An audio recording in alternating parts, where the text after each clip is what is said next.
So welcome to the Whisky Exchange, everyone. My name's Davies. I am the head buyer for the Whisky Exchange. And I am so happy to be here tonight to introduce you to three of my absolute favorite vermouth people in the planet. So vermouth, I think, is one of these categories that, even though we're seeing it more in cocktail bars and we're hearing more about it, I think there's still a little bit of nervousness about how to drink it. And I know a lot of you have been making Negronis over lockdown because I can see it in my sales. So I think people are starting to play a little bit, but I think there's still a lot of questions about what is it, how do you keep it, how long should you keep it in the fridge for? Could it keep it in the fridge? There's loads of different questions, and I kind of wanted to do today was bring these three guys in and really just kind of get to the heart of it and really explore the category. So I'm super excited here today to have three amazing producers. So the first person is Roberto Bava. So Roberto is Mr. Cocchi himself. And Roberto I've known for years. As some of you may have seen before, Roberto and I did a little talk together about a couple of weeks ago. And so if you haven't seen it, go on our Whisky Exchange page, the Meet the Makers section, and you can really hear what's going on, because it's super interesting what he's up to. And Roberto, for me, is the most classic style of Italian vermouth and absolutely beautiful. Every time I taste Cocchi di Torino, which you'll taste at the end, I am like, yeah, this is happiness. This is good. I'm content. So Roberto, thank you for joining us tonight. Really an absolute pleasure. And then secondly, I have Maximiliano Warner, who I'll introduce Mark and Max at the same time because we have a similar history. And so 10 years ago, would that be about right? Six. Six For what you're about to talk about, I think, yeah. So these two gents, I was part of a team that worked with the Still Ventures, and we were kind of looking at really exciting new brands coming into the market. And I was on the panel that kind of said who was going to go forward to be the last, I think it was 5 or 6. And I remember both Mark and Max presented to me with Belsazar and Regal Rogue. And I was like, this is going to be interesting. These guys are cool. And I was super excited to see them get all the way through. And now they're going from strength to strength. And, I think I feel like I've been part of actually all three of the journeys in the UK of the three brands. So Max, Mark, an absolute pleasure to have you here this evening. Thank you.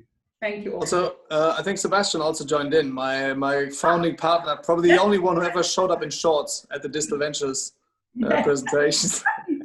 Oh my goodness, I totally forgot. Global head of marketing was a bit shocked back then, but anything to do to shock Diageo. Was the product in the focus? Not a bad thing, I would say. And who needs marketing anyway, So I'd love to sort of start today, Roberto, maybe if you can because for me, you are and I'm not saying this in a bad way, the most traditional of the three vermouths that has no indication as to age, that just is about style.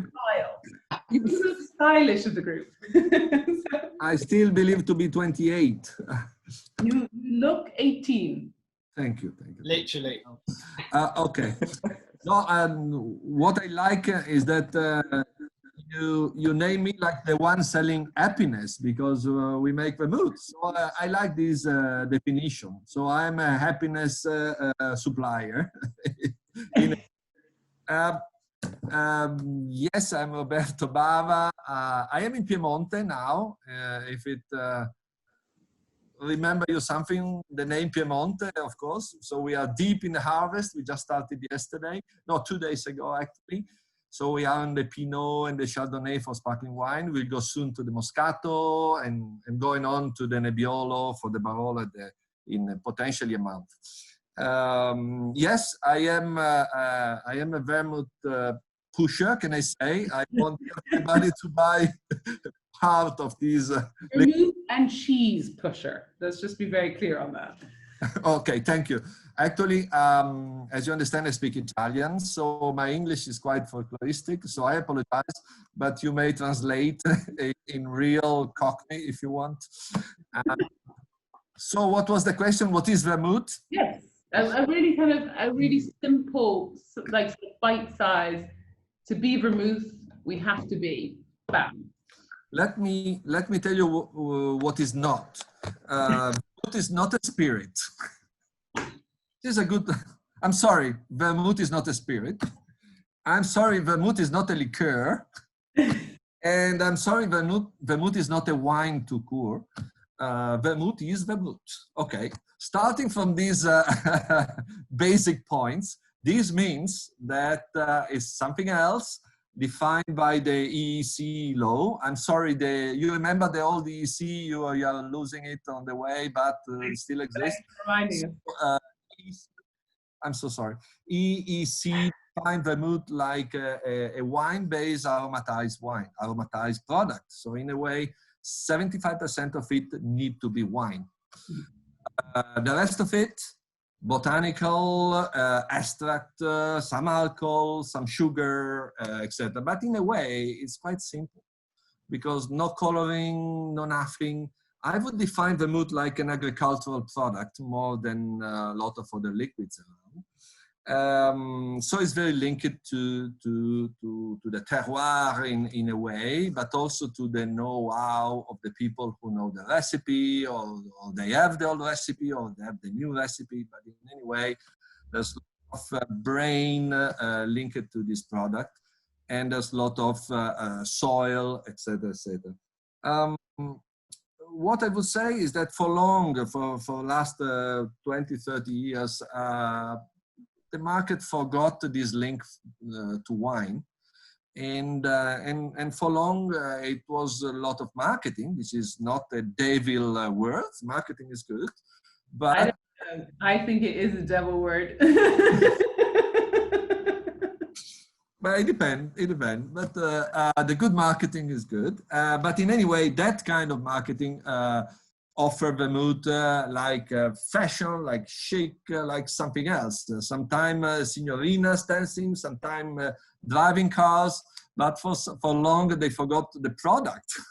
So the product was left in a bottom hand with the 2 millimeters, etc. So what happened in last 10 years is that we brought back the identity of vermouth. And this was a kind of revolution, because suddenly everybody wanted to taste it. So the taste of vermouth is important.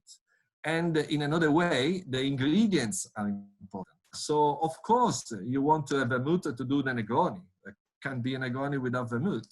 But, and again, it seems stupid, but you know what? If you do a good vermouth and if you put it in a Negroni, it's a good Negroni. Doing in last 10 years was looking for good vermouth to make a good Negroni, Manhattan, etc., etc. So I think it's a simple way to define vermouth. It's simple, it's now good, and you need a good vermouth in your fridge. And I think that's really, really key. And I think, you know, what you guys do is really, you know, all three of you, is the liquid, the base liquid is fantastic. And, you know, if I kind of go back to actually where my roots are, which is wine, you know, it has wine in it. You said 75%. That's a high percentage of what's in the product. So, you know, how important are those grapes, you know, and the quality of those grapes? Like for me, you couldn't make a good vermouth if you were using bad grapes. It would not logically make sense to me. So, I mean, sort of what for you, I mean, and I'll throw this to all of you, because I think what's so interesting about the three different producers that we have here is that all of you use very different base grapes. And I'd like to kind of understand from all of you why you use those grapes, and then, you know, how important it is. And actually, maybe I'd kick this to Mark first and then come back to you, Roberto, because actually, Mark, for you, you've just actually done something quite dramatic with the brand. Yeah. And you know what? There are brands out there with really bad base wines. Yes, there are. You gotta hunt them down and find them, but they're out there. But no, look, I think from day one, no names.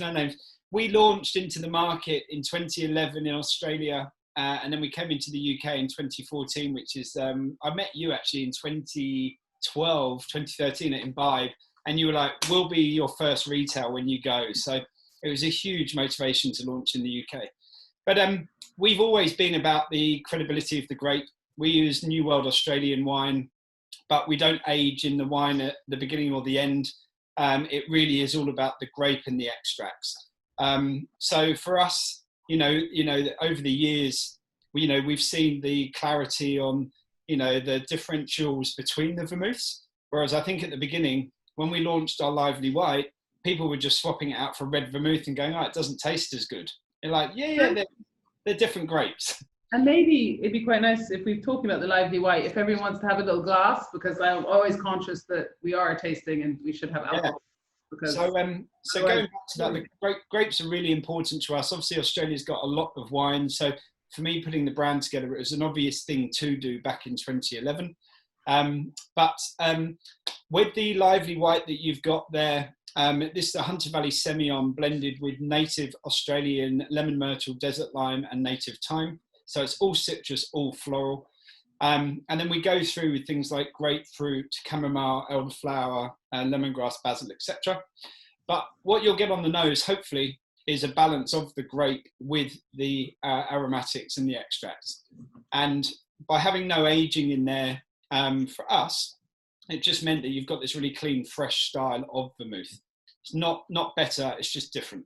And I mean, Semillon, for me, as a variety, is quite interesting. It is quite sort of citrus dominated. You do have that sort of lovely, sort of almost a vibrancy always to Semillon in Hunter Valley, especially. And you have decided to go organic. Right. So as a part of our journey, maybe it's my ADD in me naturally, but we got to 2016, 17, I think so maybe. And I thought, what else could we do with the brand if we were going to do anything? And the recipe in some ways was already there because we'd been, alive for 5 years, and the grape was the last thing to look at. And so I decided to change the grape to organic wine and organic herbs, and then to recycle packaging, but we'll talk about that later. And so in 2017, we found the supply of organic grapes based on what we need and the varietals we need. And then we got to bottle in December last year. So that's how long it took. And going back to Roberto's point, you can't just switch the switch on and punch out 10,000 litres overnight. You've got to plan the harvest. You've got to make sure the harvest works. You've got to make sure that it yields what you think it's going to yield. And we're going through that at the moment because we're growing as a brand. And, you get a surprise listing, which we had this week. And suddenly you're looking at inventory going, have we got enough? That's a good thing. It's a great thing as long as you've got the supply of something like an organic grape. So we now have, similar to what the boys have done with Belsazar, working with a winemaker, or with Roberto being the winemaker, we have a very long-time partnership now with one vineyard that are credible organic winemakers and grape growers, and they're farmers in their own right. And now we're sort of going through that process of evolving the brand into an organic style and range. This is fantastic. And, Max, that leads nicely into you, because, I remember when I first tasted your brand, and I was like, this is good grapes. These are good grapes. And I remember tasting it and saying, these are vermouths that we should put in the mouths of sommeliers because they will get it. And so can you talk to us, Max, a little bit about Belsazar, of course, and the partnership? Because actually the second one, which we could actually just taste while we're talking, which is the Dr. Lucen, or the summer edition, I think for me is like just such a delight to drink, just as a drink. I mean, all of them are, but this for me is such a vinous vermouth. It's super exciting. It's in fairness, for us, it was just the logical way of approach, because when Sebastian and I, when we started Belsazar, thinking about the idea of creating a German vermouth, obviously, I mean, when you read about vermouth, all the old brands coming from France, from Italy, talking about the spices and the herbs, but then, as mentioned before, you come across EU law. So what do you need? You need 75% wine at least. It doesn't stop there. It's at least 75%. And I sometimes tend to say maybe it was just a lazy approach to say, you know what, we take good wines, so the job will be easier to create a good product, because we knew we would never compete against those super major Formula One powering brands. You know, there's not the funding, not the power, and not the will, in fairness, in the super big productions. So for us, it was going across the quality, and we technically looked on Germany, and we do have pretty nice areas growing pretty nice wines in the southwest of Germany, where I actually now live. Like half a year before I moved here, I said, I'm never going to live there. I mean, because it's the countryside. You're not living in a city. We have 2,500 inhabitants. And but the quality came first, and it was the approach going from vintner to vintner. And then when we launched in 2014, it was we had four different types immediately. At the beginning, we thought we're going to make a red one and a dry one, because in fairness, that's what vermouth most of the time was. But going through the different wines, different cellars, different types, we came across different grape varieties. Said, you know what, we need more. We want to make more. So we started working on our, which was back then like the first house in Germany, the Belsazar Rosé, which became pretty went through the roof, being just based 100% Pinot Noir, proper rosé wine, so nothing crossed, not red and white put together, but just a rosé wine. And people came back to us and say, you know, Mark, you had the same. It's like, that doesn't taste. It doesn't taste like vermouth. I said, yeah, what's the point? Well, what is vermouth? Well, it's wine and herbs. And look here, these are the 180-year-old brands. That's what it tastes like. So no, that's the cool thing about vermouth.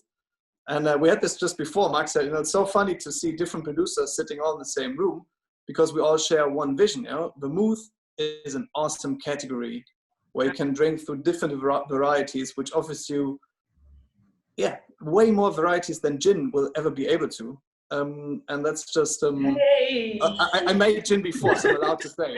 I set up a gin brand for 3 years, so I'm allowed to say. And but vermouth just rocks. And yeah, we went through different vintners, we came through different styles. So what you are having in the glass at the moment, the Belsazar Riesling, the summer edition, was, for me personally, one of the biggest compliments we ever got in terms of winemaking.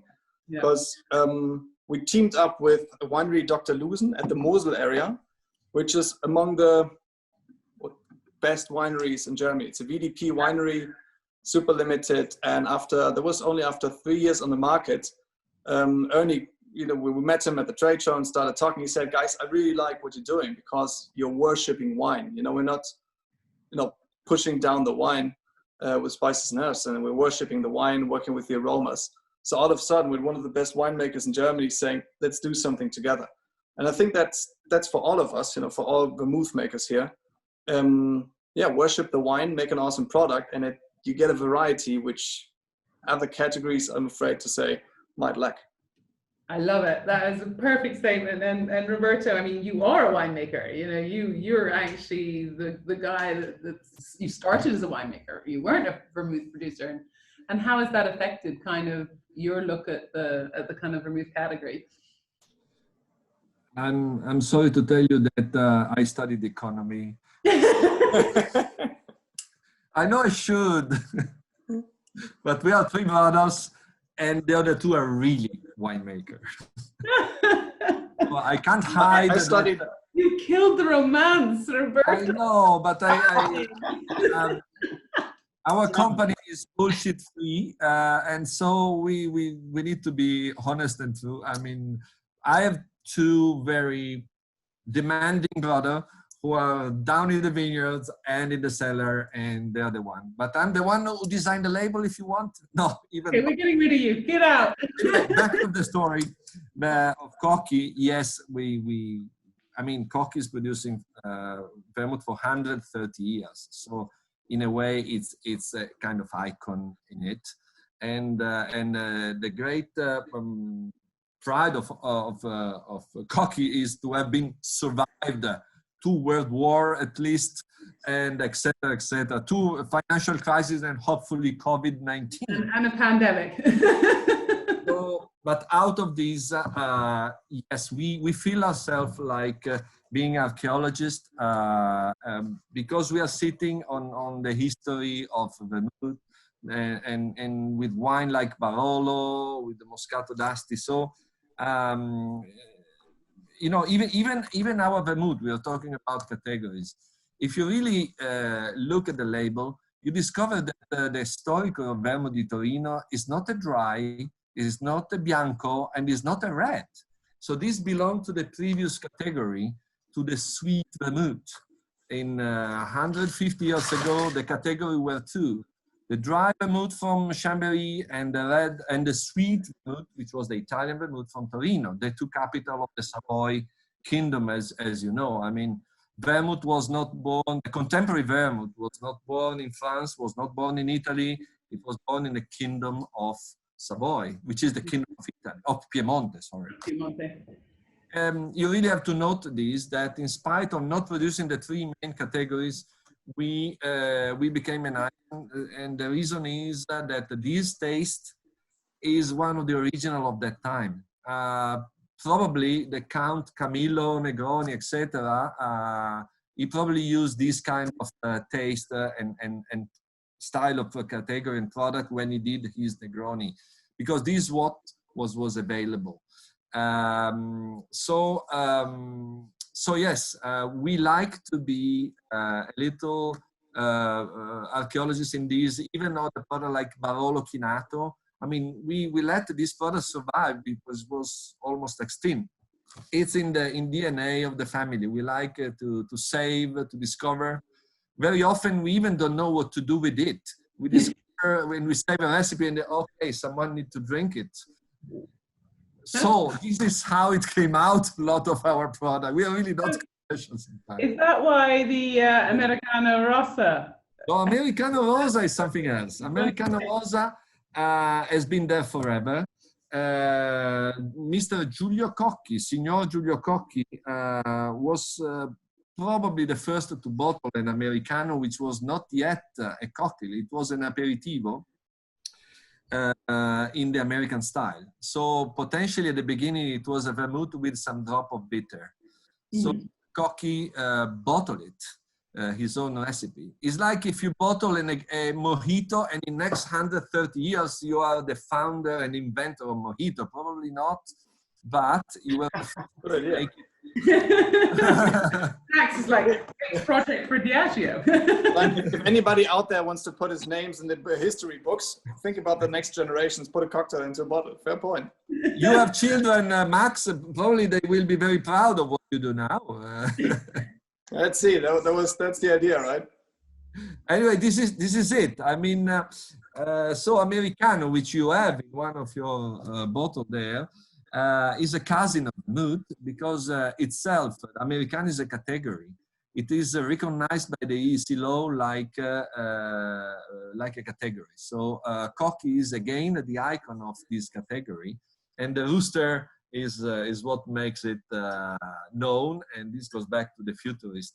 But again, we talk about very old recipe, but so new, so young. This is why I like the idea to be classic, but I don't like the idea to be old, because actually we are really doing a revolution with the old recipe. And you know, I think that's what I love about you guys is that you are constantly reinventing yourselves. And you know, if I look at Chazelettes and some of the other styles, and you know, I think actually one thing I think people get really confused about, and I just kind of want to sort of ask the question now, because I think a lot of people see Rosso vermouth or anything like that, and they think it's red grapes, or it's, you know, like I think people really don't understand the difference between what's a dry vermouth, what's a sweet vermouth, what's a semi-dry, you know, like, and I think there's a lot of misconception or a lot of nervousness when people look at a bottle and then they see something that says dry or sweet, and they don't, or Rosso or Bianco, and they don't really understand. So I don't know, I mean, any of you can answer this. Sugar. I mean, the easiest way to answer is, you know, extra dry, dry, semi-dry, sweet. The only thing that really defines it is the sugar level. And that's a lot to do with the French being very confusing, calling things sec and demi-sec, where you think sec is dry, which has got like no sugar, and then it has a butt ton of sugar. But it's interesting because all the years over the last, I don't know, let's say 5 years of putting even Regal Rogue into award submissions, for a while there, you didn't have semi-dry as a style. It would be sweet or white. And so then you kind of say, well, we're not going to submit because we don't fall into, well, we fall into white, but we don't fall into sweet as a range. Can you put a semi-dry in there? And you know, slowly but surely that started to happen, because as a range, we are extra dry with the daring dry and semi-dry with the whole range. So all of our range falls under 90 grams of sugar per litre in 90 grams, isn't it? Yeah. lively white, the daring dry, lively white, the wild rose, and the bold red. But yeah, I think sugar is probably the easiest way. I don't know if the other guys agree. And then, you know, with white, it's, well, even with the Rosso, not all Rossos have red wine. Yeah. You know, it's the barks and the spices that bring that colour in, and the sugar that makes it sweet. So I think, you know, probably what we'll see in the next few years is even more definition around, are you a white wine based red style? If that even makes sense. Or, you know, and then maybe, you know, now you've got the definition I've seen on the recent Vermouth Awards, you can put in extra dry, dry, semi-dry, sweet. Mm-hmm. So, you know, it's changing. I mean, that's the interesting thing about it. When you look at the EU law, what does it say about vermouth? At least 75% wine. Wormwood as a herb has to be somehow be in there, but it doesn't regulate the amount, just not more than 5 microgram to yon in it. And that's about it. And the only regulation you find is about dry, which is legally bounding. You have to be below 50 grams sugar per liter. But that's about it. So, you know, also for us, for Sebastian and I, when we started that, again, you know, we were starting to become nerds, but, you know, also as a nerd, you have to start at some point at zero, let's say. And we started looking and then we, okay, make a red vermouth, and we started reading, and we started, you know, tasting, just buying wines and putting together. And then we started tasting and came across other people, and they looked at us shaking their heads, like, guys, are you idiots? I was like, what? And like, classic red vermouth is most of the time made from, or back then they said made from white wine, and then it colors down, it turns red brownish because of, as Mark mentioned, the spices, herbs. Also back then they didn't have white sugar, you know, when they initially created it. It might have been used honey, and we simply took Pinot Noir red wine.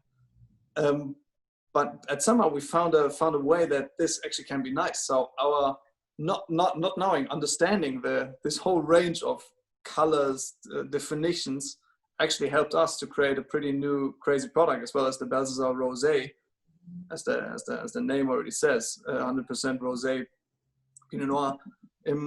That's the cool thing again about vermouth, having the possibility of so many varieties. Not knowing, so crazy because you've got different grape from different regions, different sugar, different treatment, different aging, different botanicals. And yet, you know, I mean, that's what's so amazing about the category. And even with 3 producers with, let's just say we've got roughly about 12 styles and varietals between us, every single one has got a different story. Oh, absolutely. And Roberto, for you guys as well, you know, you guys actually are protected as a region now for your styles. Oh, I need to unmute you. Roberto's on mute. Billy, unmute. Thank you. Billy didn't like me. Okay, the situation now is, the new situation is now we have the whole regulation about Vermouth di Torino, and in Vermouth di Torino as an appellation is quite more clear, because first of all we define the level of sugar. So up to 30 grams you are dry, and to be sweet you be more than 130. We also define the quantity of wormwood, Artemisia, which is 0.5 grams per liter. So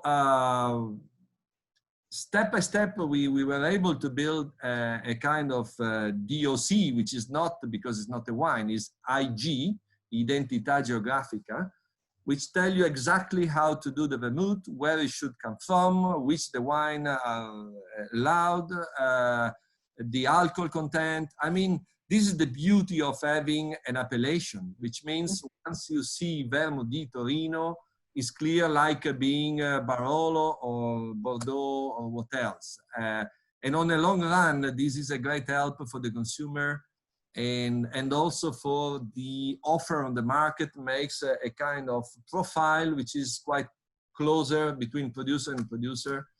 And this is the big effort we have been doing.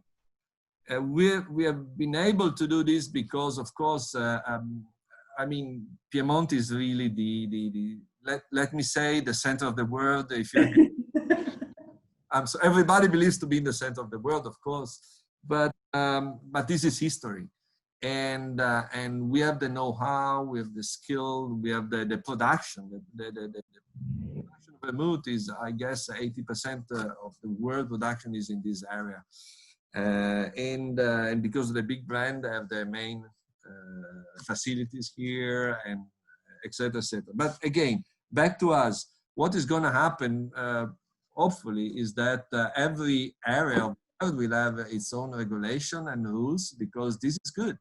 Yeah, and 100%. Protection, identity, and defense of quality in a way.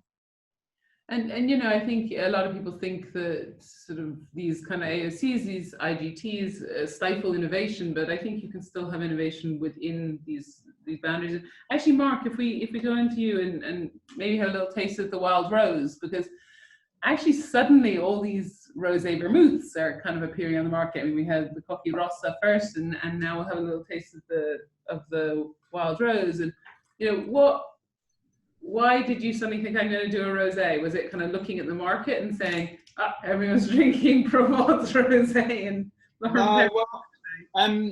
there's a couple of answers there. I think one touches on what Max said earlier. When I was putting the range together, it was always about representing the different wine styles. So a dry white, a more full-bodied white, a red, and then a rosé. I definitely am a lover of rosé, probably more than white and dry white and red generally, as a consumer. And the liquids definitely represent my palate. So the sugar in the wild rosé is 70 grams per litre, but it's full of fruit, because we use we used to use a Shiraz rosé, which was really dry and pale and very Provençal style. And then we've got native Australian strawberry gum, rosella, Illawarra plum, into rhubarb and all the other. What I love, if you go on your website and you go through all of the botanicals, and actually I quite like to talk about botanicals, so I think it is super interesting, much more interesting than gin botanicals. Sorry, did I say that out loud again? Yeah, I'm recording as well. I know, everyone knows my love of gin. But you know, you look down those lists, and I'm like, I literally had to go and Google every single, well, I would say every other botanical, because I was like, I have absolutely no idea. They're some of the oldest foods in the world. So if we talk about history in relation to Roberto and you know, Turin and Vermouth, the native botanicals that we use are literally the Aboriginal community survived off of these for medicinal reasons for years, like decades, hundreds of years. And now they're starting to resurface in food and drink and gin, you know, back to gin, and also and beer. I mean, the wattle seed that we use in the bold red, we've seen wattle seed stout. So, you know, I don't know whether we'd have an appellation like maybe Turin will or Vermouth Torino would, but I think we could have an Australian appellation that talks to, you must have some of the native foods and herbs and spices coupled with Australian wine, and that makes it an Australian liquid or vermouth or whatever. 100%. It's a fair point about the origin of things. You know, for us, also at the beginning when we said, yeah, we're going to make a vermouth, many people said initially, you're going to get wines from France or from Italy. I said, how much would that be a German vermouth? I mean, come on, a good deal. Yeah. I personally believe that a huge, as we had before, you know, the core of the thing, or at least volume-wise, I mean, extracts, the macerates of the spice and herbs can be very, very intense, so you don't need a lot of them. But for me personally, also the wine is always a very strong emotional basis, because as Mark mentioned before, I mean, my heart is just pounding. Tomorrow I'm going into the vineyards for the latest harvest. It's a product which grows a whole year in the field. You know, the farmers, so to say, in the vineyards, they start with the blossoming in spring, then it goes throughout the summer. We're completely dependent on the weather. You know, one night of hail can just ruin 50% of what you actually wanted eventually to produce later on. And then just to find the right moment in time, whoever lives somewhere near vineyards knows what I'm talking about, or just go there and experience the harvest, the moods, talk to vintners. You know, you never see such happy vintners, even if the harvest is shit. It's a cool time in the year. And so for me personally, that's probably the biggest regional or categorization, which should find its way into categorization of vermouths. The wine, where does it come from? And I think it's quite interesting. If you taste the three sort of Rossa, Rosé sort of styles, they're all so individual. I mean, even if I look at the Americano Rossa, it's got this lovely bitterness that I always associate with Roberto's vermouths, which I adore. You know, I want that kind of at the end of my palate. Mark's is light and fresh and airy, and you know, I kind of just want to sort of sit in the garden right now and sup it. And then yours, Max, it's just got so much richness to it. You know, again, I think, and actually, if I ask all of you, because I think what a lot of people don't know is how to actually, what to do with the vermouth.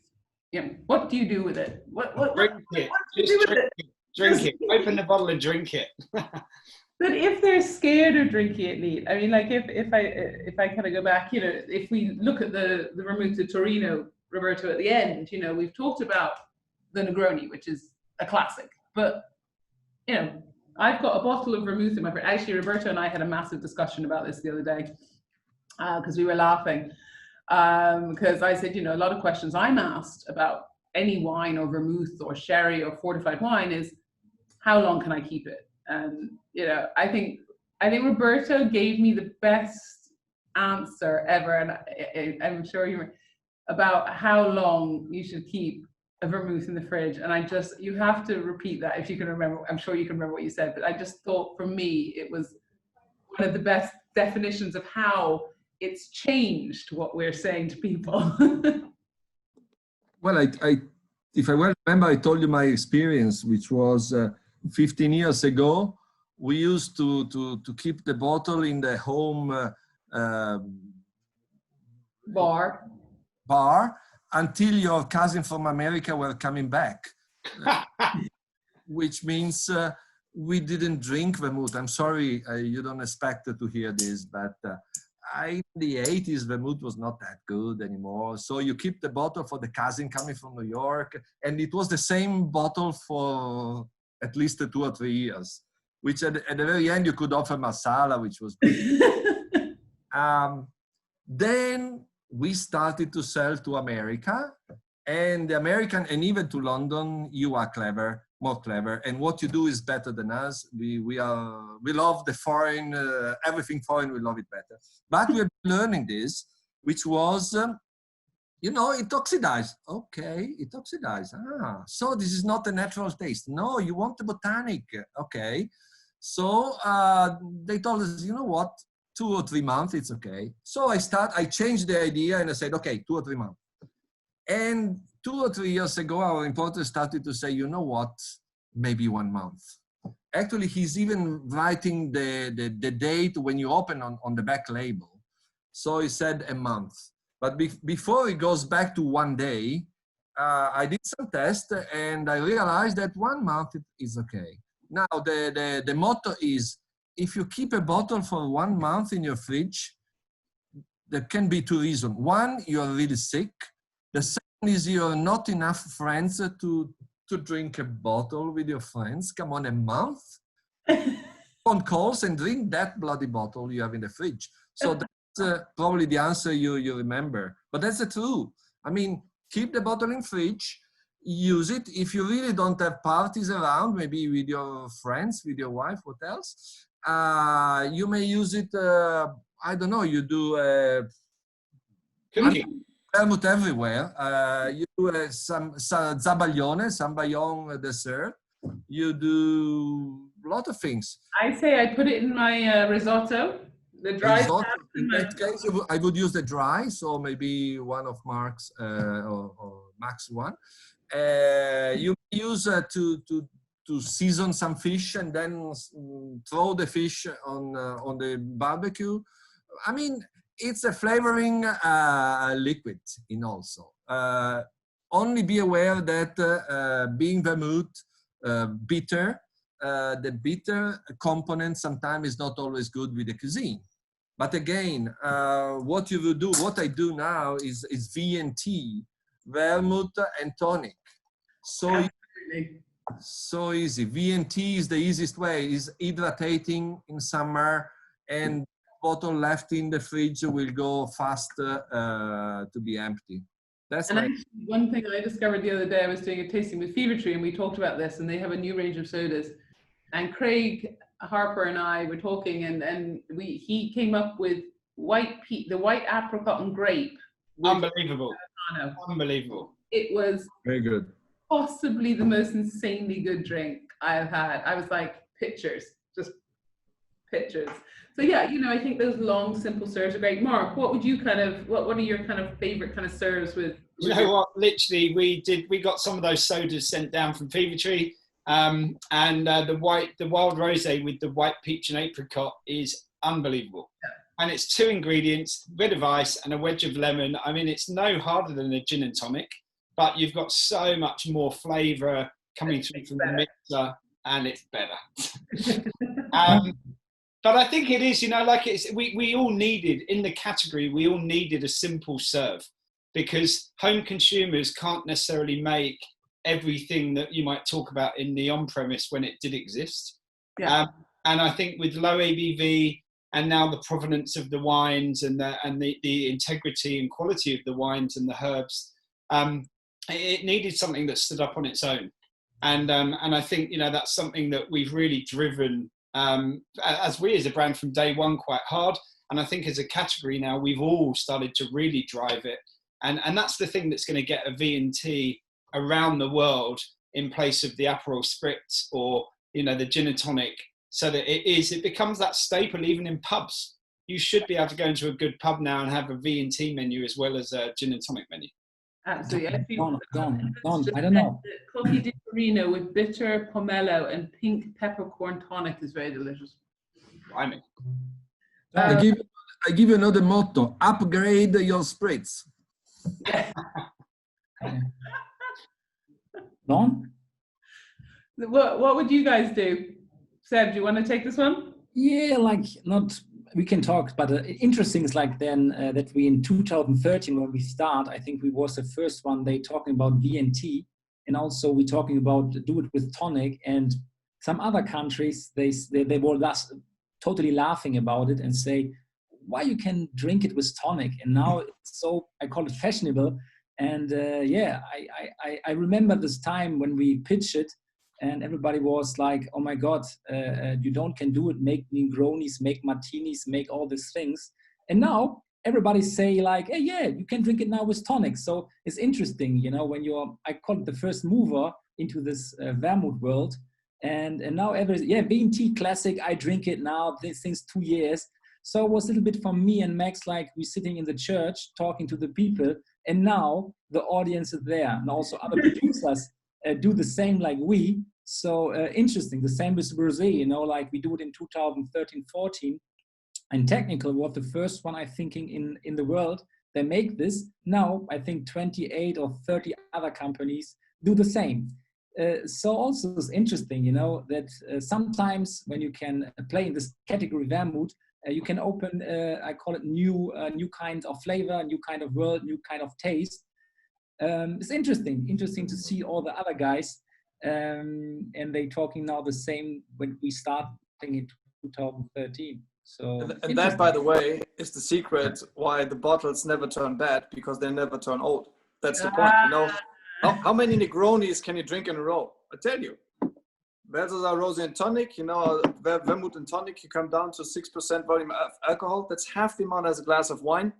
Most of us can easily go through a bottle of wine, so why not go through a bottle of Belsazar and tonic? You know, that's the thing. I mean, some people can do 3 hours of gin tonics. Sometimes it's fun. Some people can't, but 3 hours of vermouth and tonic, that's easier. You know, that's it's a cool thing, which I think just fits the current mindset. And I think it's right. So Adams just said Belsazar dry with Fever Tree cucumber tonic. Yeah, that's a winner. Super. The cucumber tonic is. I'd like to. Now we're drinking the Riesling. We should drink the Riesling. No. Once again, we can do whatever you want. Yeah. Sorry. But I'd like to add that, I mean, Sebastian, you did invent the spritz. I'm sorry, but the Veneto people, and in Italy, we spritz everything. I know. Prosecco, in the 90s, tonic, Alberto. I feel the fight is going to start. Oh yeah, here we go. No. In the 90s, we hadn't this very chic tonic like you have everywhere. It's just the simple Schweppes, but this was my favorite. My father, this is what very. Well, the Cinzano lemonade goes back to the 80s, so it's been around a while, hasn't it? So, but in any way, if we have to recommend something, is first of all, if it is good, drink it neat. Absolutely. And especially for the sweet vermouth, I always recommend as a must a zest of lemon. It really rebalances the sweetness, so that's very key. Maybe in a Nick and Nora, so classic. And what you do with it, you taste it with cheese. I'm very keen on mild chocolate with it. Fruit. I mean, that's with a neat vermouth, but it needs to be good, like potentially like our brands, of course. But the next step for everybody is, okay, it's hot, ice and bubbles. You want to do add the spritz they use in Paris, which is champagne. It's not that bad even. Keep it simple. If the ingredients are good, it works. You want to be more sophisticated, you have a barman around, you do Negroni, you go on. But also, don't forget the chef option. This will be probably the next step. And I just tell everyone now, Roberto is obsessed with food pairings and food. And like literally, you can talk to him almost as much about chocolate as about vermouth and wines. I think next discussion we have to do at Roberto's house. Yes, absolutely. Sure. You're welcome. Come and visit me. Well, don't say it. You know, I live in the south end of Germany. I'm there quickly. No analysis. You come. If you are a good boy, we can let you enter. Yeah. Okay. Good point. And I think what's interesting out there now is that we're suddenly seeing so many more vermouths coming onto the market, and now all of you guys are old timers, huh? Like you're no longer the kind of the new brands on the market. And are there people or places that you think are super interesting right now, or ones that you kind of watching and think, okay, they're doing some interesting things? I always think it's really nice to kind of, we love our brands or we love what we love, but actually it's exciting to see that there's such a diverse world out there. And, and I keep seeing, people keep on offering me vermouths. I mean, it's insane right now. Not quite to the point of spice rum or gin, but thank God. But I think stuff that we keep seeing, and I'm sure the guys see the same, but it's really anybody that's either a winemaker or built a relationship with a vineyard, which all of us have done in different ways. So, winemaker to vineyard partnership, they're the ones that keep surprising me. And there are, the Nordics, there's a couple popping up there that looks super interesting. But I think it's going to, like gin didn't take 5 minutes to get to where it got to. No. So maybe in 10 years we'll still be doing this chat because we'll still be in lockdown, but no, God, the whole category will be in such a different place. And I think that's the bit that we're all banking on as brands and teams. And I think it takes that many brands to make that movement really move, to get the right messages going out and come together and and do things like this to just kind of align on what that message is. So yeah, I think it's great to see the category on fire in the way that it is. Yeah, and when we were kind of looking through the sales and the first bit of lockdown, I mean, honestly, I was so excited because I was like, there is so much vermouth flying out my door, and that was so exciting because I've been waiting for vermouth to fly out the door, and not just be the bars that are buying it, but the consumer. There's a really big Spanish wine brand which you would know, like it's in every major grocery store in the UK, and they are even looking at vermouth. No, I mean it's so interesting. It's so interesting. I think, you know, Mark, I think you said it. You know, it's more interesting.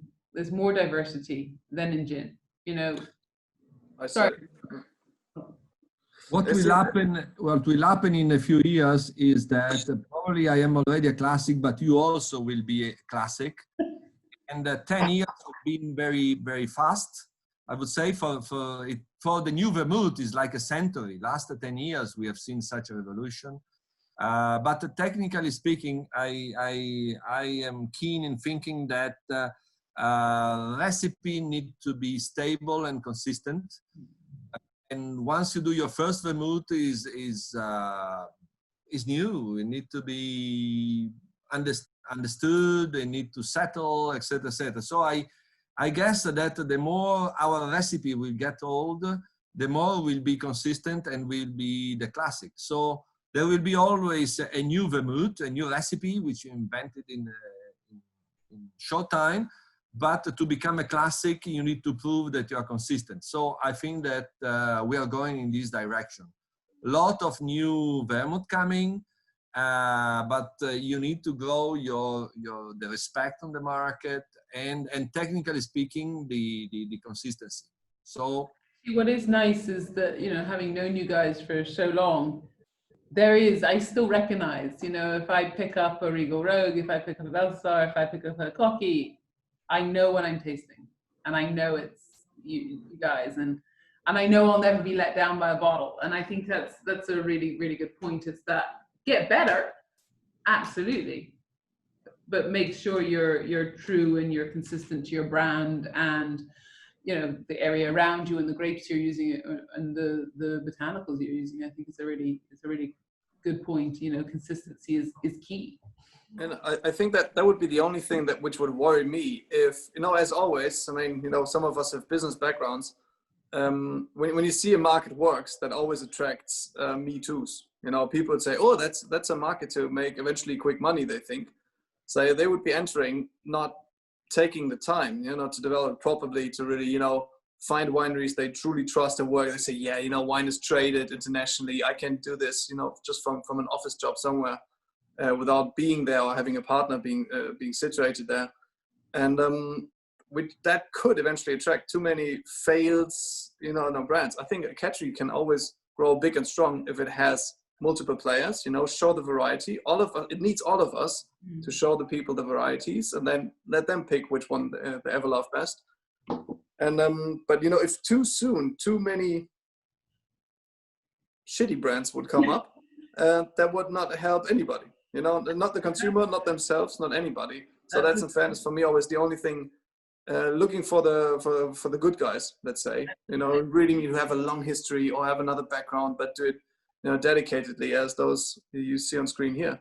And I think that, you know, that's something that me as a buyer, I have to be the gatekeeper for those brands, and I have to be the gatekeeper, and that's why I don't have 9,000 gins on my website, and why we don't list every spice drum on the planet or every product on the planet like some do. You know, we're saying we want the ones that are good. You know, I don't want ones that you don't go to a museum which is not curated well. You know, if a museum would show any drawing anybody does, you know, art would not be what it is. But you need a good curator like you, Don, and then, you know, you'll end up there. Only because I list your brands. No, I think you know what I mean. Everybody knows what I mean. It's you know, it's like stuck in good stuff will end up, you know, pushing things. But remember that years ago, at least I am old enough to remember it. The brands of vermouth were hundreds, especially in this part of the world, and the curve went down in spite of the number of the curve of the producer. So even if there are a lot, quality is key. And this is never to be forgotten, but also education is key. How do you understand how a vermouth is good? So never stop educating the consumer about the principle of what is good in vermouth. let them taste. We are in democracy, so it's good to have many labels. But on the long run, a lot of brands doesn't mean always that all are good, because of course, again, going back to the 80s, there were a lot of brands and the market collapsed because nobody was drinking vermouth anymore. So education, education, education, quality, quality, quality. That's my feeling. Absolutely. I think it's getting people to understand the category and not be afraid of it. I think, you know, sometimes fear, especially around alcohol, because there's so many different styles of everything. I mean, look at wine. I mean, for God's sakes, you know, like 9 million Chiantis, and you know, how do you know which one you like? And I think people are often afraid and kind of need a little bit of kind of guidance, and that's where, you know, going into bars, and we need to support our bars people, you know, that's so important right now. And I say it on every tasting we do: go in there, talk to your bartender, drink in your local bar, because they need you right now, because they're the ones that actually help us discover a lot of new things. And you know, I think that, yeah, we can make things at home, but I can tell you now from bitter experience, I do not make as good a Negroni as Brian Silva. Definitely do not make as good drinks as the guys at Quaint. And I really need those bars back open. So it'll get there. It's you know, it's unbelievable where it's got to, but it will get back, and it will be stronger and different and better. And you know, and I think there's so much support, isn't there? Absolutely, absolutely. Yeah.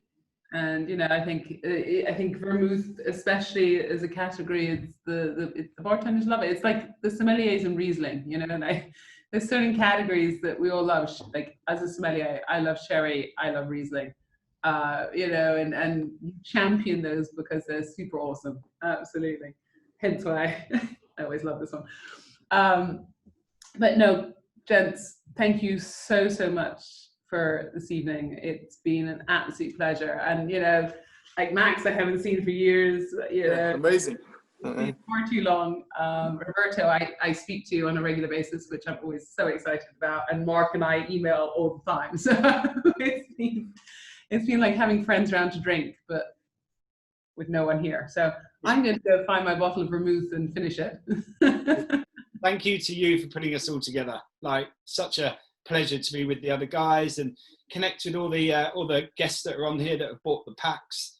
You know, it's such a treat to be able to do this, even though we're in lockdown in various different ways. So thank you to you and Whisky Exchange. No, an absolute pleasure. Thank you to the Whisky Exchange TV. And thank you for making all our product available, easy. With or without the lockdown, you will find good vermouth at TWE. So thank you a lot, Don. And thank you to everybody who actually, we need people drinking it. So thank you, everybody listening. We need you to finish that bloody bottle, which is everything has been said. Thank you very much. So German. I mean, it's done. Thank you. It was a great time. Really enjoyed to all those guys listening, watching, spending your evening with us. Always a great pleasure. Yes, and Don, we'll see you again. Absolutely. No, and so thank you everyone for this evening. I think we'll finish the live Facebook streaming now.